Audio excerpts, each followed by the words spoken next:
Halo pemirsa JPR TV dari Sabang sampai Merauke, dari Miangas hingga Pulau Rote. Bertemu lagi bersama saya Mona Azharinisak dalam program Juru Bicara.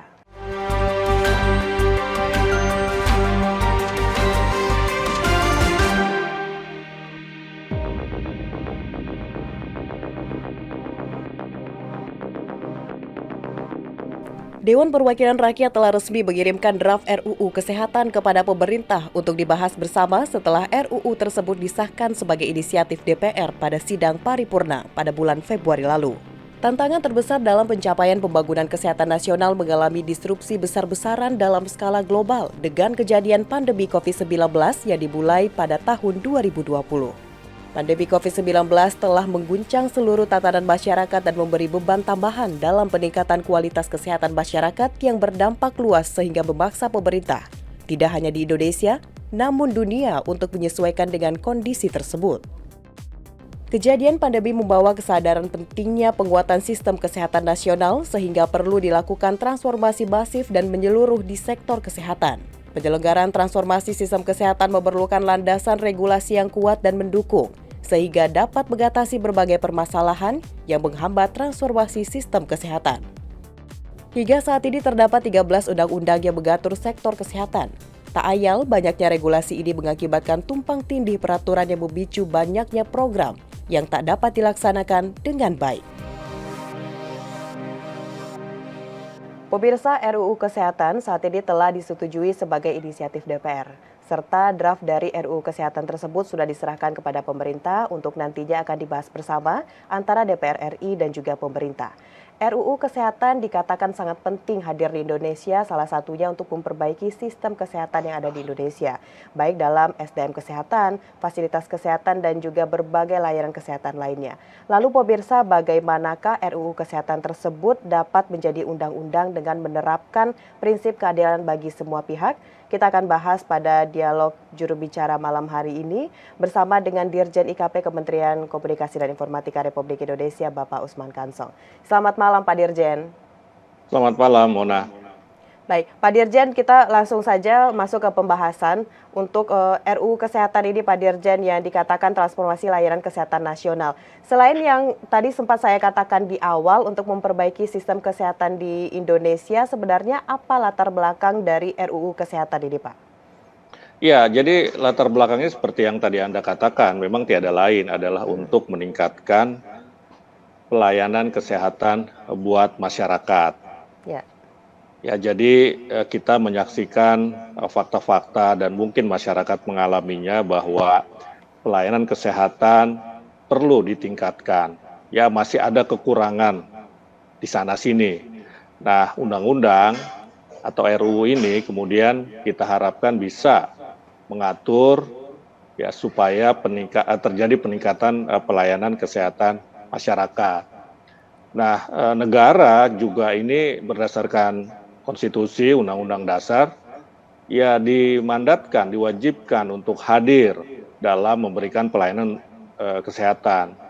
Dan negara hadirnya adalah antara lain lewat undang-undang, lewat regulasi begitu. Nah, dua hal itu paling tidak yang melatar belakanginya. Nah, kemudian dari sisi lain kita melihat bahwa di dalam berbagai peraturan perundang-undangan tentang kesehatan atau layanan kesehatan buat masyarakat, ini masih ada overlapping, ada tumpang tindih, bahkan ada yang saling menegasikan begitu. Di peraturan A diatur seperti ini, tapi di peraturan B diatur lainnya begitu ya, dari perspektif lainnya, sehingga ini kan perlu disatukan. Nah, karena itu perlu disinkronkan, perlu diharmonisasi. Karena itu undang-undang kesehatan nanti atau RUU kesehatannya ini bersifat omnibus ya, jadi omnibus law, mengakomodasi berbagai peraturan tentang layanan kesehatan masyarakat yang tersedia dan juga melakukan harmonisasi dan sinkronisasi. Nah, kira-kira begitu, tetapi intinya adalah yang paling penting ya keberadaan RUU Kesehatan yang kelak nanti menjadi Undang-Undang Kesehatan adalah untuk meningkatkan pelayanan kesehatan masyarakat Ya, ini penting karena layanan kesehatan adalah hak asasi juga, hak dasar manusia. Ya, apalagi kita punya tujuan di 2045 Indonesia Emas. Ya, Indonesia Emas itu salah satunya syaratnya bisa kita capai kalau masyarakat kita sehat, mendapatkan pelayanan kesehatan yang prima. Begitu juga bonus demografi di 2030. Kita ingin mendapatkan generasi penerus yang sehat, begitu. Sehat secara fisik, dan kesehatan fisik ini kan juga bisa berimbas menentukan juga kecerdasan, begitu. Baik, tadi Pak Dirjen sudah menyinggung bahwa RUU Kesehatan Omnibus Law ini dibuat karena adanya beberapa peraturan mengenai kesehatan yang tumpang tindih yang mengakibatkan berbagai program itu tidak berjalan sesuai dengan bagaimana seharusnya. Tapi Pak Dirjen mungkin bisa lebih diperjelas lagi kepada pemirsa mungkin yang baru tahu ini mengapa tujuannya RUU Kesehatan Omnibus Law ini, Pak. Kenapa harus ini yang dipilih untuk di Indonesia saat ini? Ya, jadi kita ini ada 20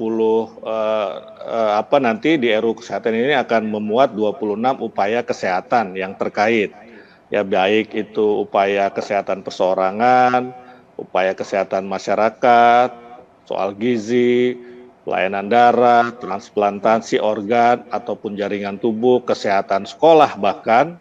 Ya, ini tadi hubungannya dengan pendidikan, kesehatan kerja, kemudian pelayanan kesehatan pada bencana, dan pengamanan makanan dan minuman. Nah, jadi ini dia mengakomodasi banyak sekali ada 26 upaya kesehatan atau layanan kesehatan masyarakat yang saat ini diatur di dalam peraturan yang berbeda-beda, begitu. Nah, karena itu ya kita akan membuat yang namanya Omnibus Law Undang-Undang Kesehatan atau Omnibus Law Kesehatan. Nah, RUU Kesehatan ini juga akan menyempurnakan ya pengaturan soal perbekalan kesehatan.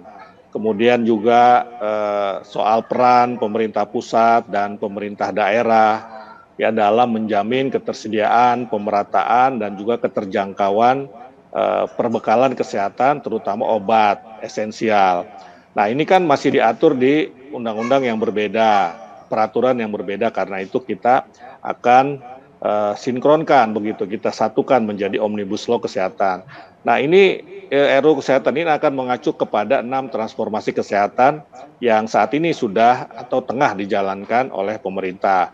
Pertama adalah perbaikan layanan primer, posyandu. Nah, ini posyandu ini dan puskesmas ya, terutama posyandu itu sudah banyak kita lupakan begitu ya, padahal posyandu ini memegang peran sangat penting, bahkan dia termasuk layanan primer dalam dunia kesehatan. Kemudian yang kedua, transformasi layanan rujukan. Ya, jadi kalau di tingkat primernya di posyandu dan puskesmas itu harus dirujuk ke rumah sakit yang tingkatnya lebih tinggi ya. Itu ya kita transformasi juga layanan rujukannya. Nah, ketiga, transformasi sistem ketahanan kesehatan. Yang keempat, transformasi sistem pembiayaan kesehatan. Ini juga penting. Dan kelima adalah transformasi SDM kesehatan. SDM kesehatan itu dokter, Yankes ya, pelayan kesehatan begitu, tenaga kesehatan. Ini kita transformasi juga. Dan yang keenam adalah transformasi di bidang teknologi. Baik. Baik Pak Dirjen, sangat menarik sekali pembahasan mengenai RUU Kesehatan ini, namun kita akan jeda pariwara sejenak Pak Dirjen, lalu kita akan sambung lagi mengenai beberapa transformasi yang disampaikan oleh Pak Usman Kansong tadi. Pemirsa tetap di program Juru Bicara.